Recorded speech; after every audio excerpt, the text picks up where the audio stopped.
Hello friends, welcome back to my channel. तो आज हम बात करेंगे कि बिंदी का इस नवरात्रि में क्या हम ऐसा उपयोग कर सकते हैं जिससे कि हमारी जो समस्याएं हैं ना वो ख़त्म हो जाएं। खासकर उन लड़कियों के लिए जिनकी एज हो रही है पर उनकी शादियां नहीं हो पा रही हैं, उन लड़कियों के लिए।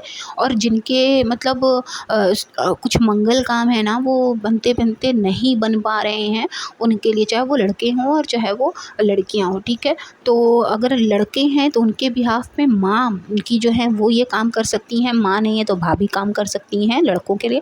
लेकिन अगर कन्या है जिनका विवाह नहीं हो पा रहा है और रुकावटें चली आ रही हैं तो आप नवरात्रि में सोमवार को ऐसा कौन सा उपाय कर सकते हैं जिससे कि आपके काम जो है बिगड़े हुए वो बनने लगेंगे। तो सबसे पहले मैं आपको बता दूं कि जो 16 श्रृंगार होता है ना औरतों का, उसमें से एक ऐसी चीज़ है जिसका उपाय मतलब उसका सदुपयोग करके हम ये शुभ काम जो हमारे अड़चन में आ रहे हैं उसको हम पूरा कर सकते हैं। तो उसके लिए पहले मैं आपको ये बता दूं कि 16 श्रृंगार को ऋग्वेद में बताया गया है और इसका वर्णन भी किया गया है, वो है बिंदी। और बिंदी में खास बिंदी और सिंदूर को खास माना गया है। और 16 श्रृंगार का इम्पोर्टेंस जो महत्वपूर्ण है कि क्यों औरतों को 16 श्रृंगार किया जाना चाहिए, वो ऋग्वेद में उसकी चर्चा की गई है।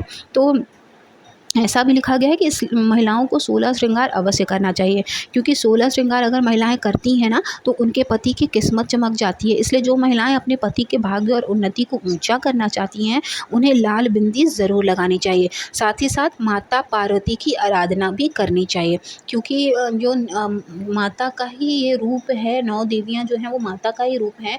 ये सब शक्तियाँ उन्हीं की दी हुई हैं और उन्हीं की आराधना करके ही हम बिगड़े हुए कामों को बना सकते हैं। तो जो माता पार्वती हैं उनकी हमें हमेशा आराधना करनी चाहिए, क्योंकि पुराणों के अनुसार माता पार्वती ने ही संसार की समस्त महिलाओं को जो है वो सुहाग दिया था। और ऐसे में अगर नवरात्रि के सोमवार वाले दिन, मतलब कल के दिन, अगर आप माता पार्वती को 5, 7, 11 या 21 की संख्या में बिंदी आप समर्पित करते हैं और साथ ही साथ लाल सुहाग का सामान अर्पित करते हैं, तो माता पार्वती ना केवल आपके सुहाग की रक्षा करती हैं बल्कि आपके सुहाग को उनके लिए उन्नति के दरवाजे भी खोल देती हैं और आपके पति के जीवन में तरक्की का रास्ता हमेशा के लिए खुल जाता है और वो हमेशा सक्सेसफुल होते रहते हैं।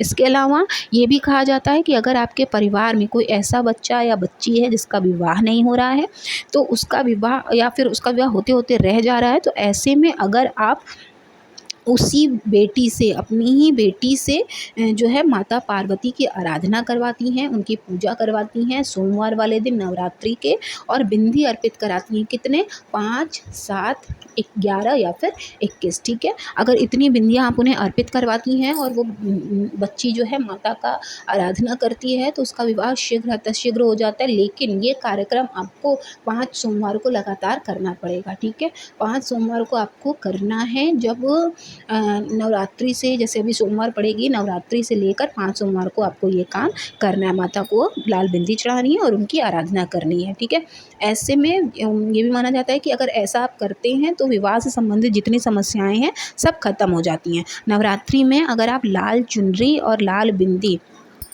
मिठाई के साथ कन्याओं को दान में देती हैं तो इससे भी आपकी जो समस्या है वो धीरे धीरे ख़त्म होने लगती है, रोगों से भी मुक्ति मिलती है। तो पहले दिन है, आज पहला दिन है, पहले दिन आप शैलपुत्री माँ का ध्यान करें, उन्हीं का जाप करें, उन्हीं के नाम से आज आप हवन करें। भगवान आपके ऊपर अपनी कृपा बनाए रखें, माता रानी आपकी सभी मनोकामनाएं पूरी करें। इसी उम्मीद के साथ मिलते हैं नेक्स्ट वीडियो में। तब तक के लिए धन्यवाद, अपना ख्याल रखिएगा और जय माता दी। ओम नमः शिवाय।